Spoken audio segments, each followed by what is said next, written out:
All right, now that Derek's explained a little bit about the car, let's talk power.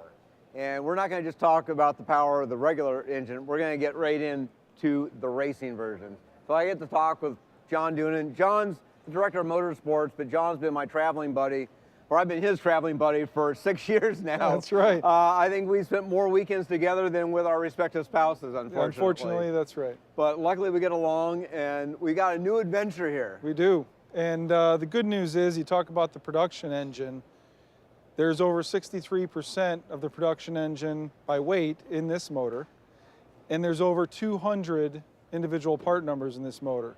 So the great news is this started out as a great motor. Now we're going to take it to the racetrack, put it through the most grueling test there is over a 24-hour race. But it is the production block, the production head, and over 200 of the production components. Well, let's actually back up. This particular engine, when they did the first production engines, tell about the... Yeah, the day that the engines arrived at Speed Source in Coral Springs, Florida, Sylvain took a photo of the motors when he opened the crate, and the serial number was 001 through 005. This is a future one, but to have those first 5 engines off the production engine line really speaks volumes about, number one, the quality of the castings and the quality of the components, but the commitment that we're going to go out and prove this in public to the consumers, such that when they get back to their driveway and they turn that key on, they know they have a quality piece that's going to go the distance for them as well. Well, Mazda's always raced a little bit differently than other manufacturers. And Yeah. for years and years, people know about Mazda rotaries, but this is kind of a new engineering challenge. With no question, we wrote the record books with rotary. We're opening up a new chapter with the diesel engine. Clean diesel, no less. We're really proud of the fact that when you push the starter button on this race motor, it doesn't show any soot, which again, very similar to the production vehicle. No after treatments needed, so that's exciting. But as we open up at the Rolex 24, we'll be the first diesel engine ever to compete in that 24-hour race, and that's 51 years of racing.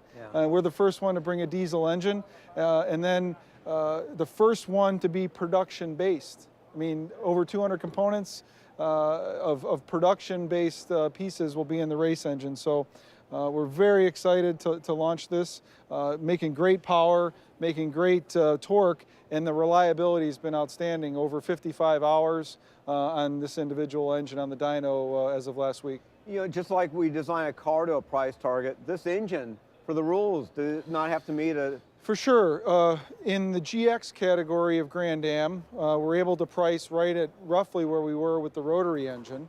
And then in the LMP2 category, as per the ACO regulations, it's cost capped. So as we've built our grassroots program around customers and customer base programs, this is exactly how we've taken the approach with the diesel project. Actually, before we talk more on the diesel, should we put out the, just to make sure the rotor heads understand, we haven't given up on the rotary, Mazda's still doing R&D. For sure, still doing R&D on production, and you think about the number of rotary race cars that are in our fleet. We have 9,000 grassroots racing customers, and a huge percentage of them are still running rotaries. RX2s, 3s, 7s, 8s. Exactly, and winning weekend in and weekend out.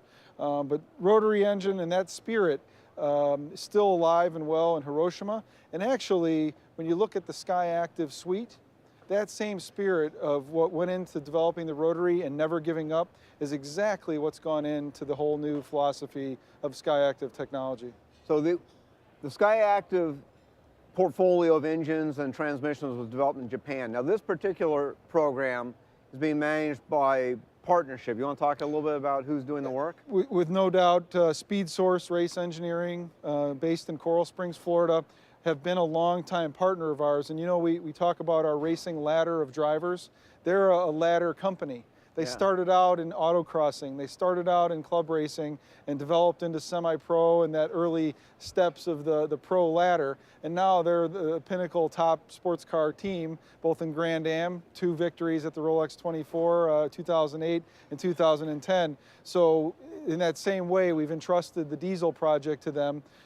David Haskell, Marcus Shen, Zach, and the gang there, led by Sylvain Tremblay, have taken this right out of the crate from Japan, right off the assembly line, to full-blown race motor, because we've got a dual-stage turbo system on the engine. So, and we'll actually, the reason there's no one from Speed Source here today is they're working on the race car. Yeah, we're very excited that at the Rolex 24 in January, we're going to have 4 cars on the grid, 3 of them customer teams, and the one, call it factory supported team in the Speed Source 70 car. So there's going to be a lot of soul red on the racetrack, and a lot of spirit among those teams to showcase for the first time ever a diesel engine at the Rolex 24. And actually, you mentioned the blower. Yeah. Get a shot over around here. The fact is that that's not stock. No, it's not. But the production engine does have a dual compound turbo setup, obviously for the racing and for the packaging that we need in the new chassis. We've got a small turbo that spools up the big turbo.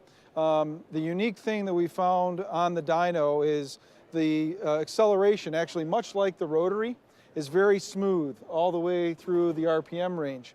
And the best news of all, and I know the strategists sitting up on the top of the pit box are going to love this, but at the end of that Rolex 24 at Daytona, we will have gone the same race distance as everyone else on 30% less fuel. Now that's a huge story, yeah. And every time the yellow flag comes out, the amount of fuel savings is going to be massive for the new Mazdas. And for you and I know David Haskell, he is the data geek. I'm sure he'll calculate down to every shift on the track. Yeah, and you know, if you step back and look at SKYACTIV and the whole SKYACTIV technology, it's a race engineer's dream. Lighter weight body parts, more rigid chassis, lighter weight and more efficient engines, and lighter weight and more efficient transmissions. So it is absolutely the best approach. We're very excited to bring not only a new engine, but be aligned with a product launch.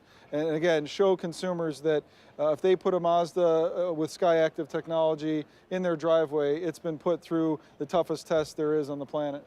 And you know, obviously, we're hoping that this thing's going to take off in other series, you know, because right now, you know, sports car racing, we've got a lot of great news to look forward to in 2014, but a lot of unknowns too. One of the special opportunities we've had with support from the executive committee at Mazda is that we set up this engine program as parallel development. This motor, with obviously different packaging and different power targets, is the same block, the same head, the same lower cradle, and several of the same components that will be in the LMP2.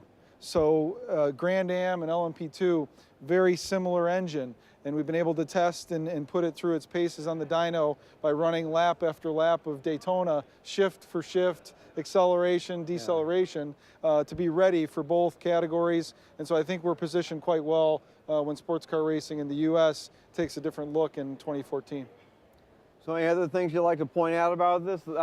Tidbits that Sylvain shared with you? Well, it's so unique because even down to the injectors, I mean, you have stock injectors, stock fuel rail. Probably the only most glowing piece is the beautiful dry sump oil system that Speed Source developed.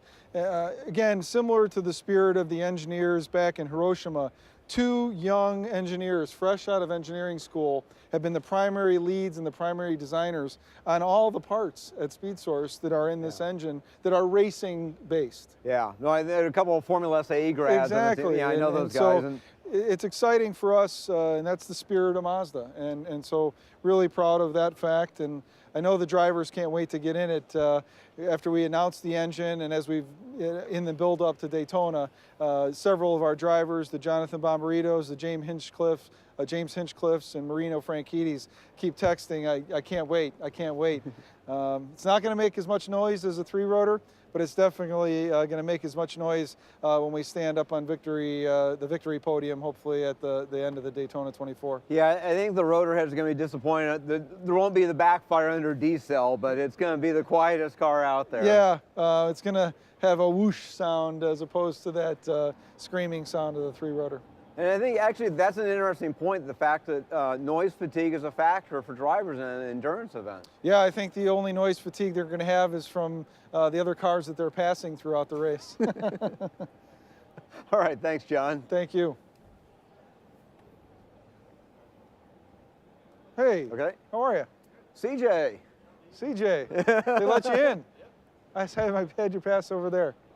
Sorry, man. How you doing, sir? Good to see you guys. This is See you, bro. diesel race engine. Yeah. How's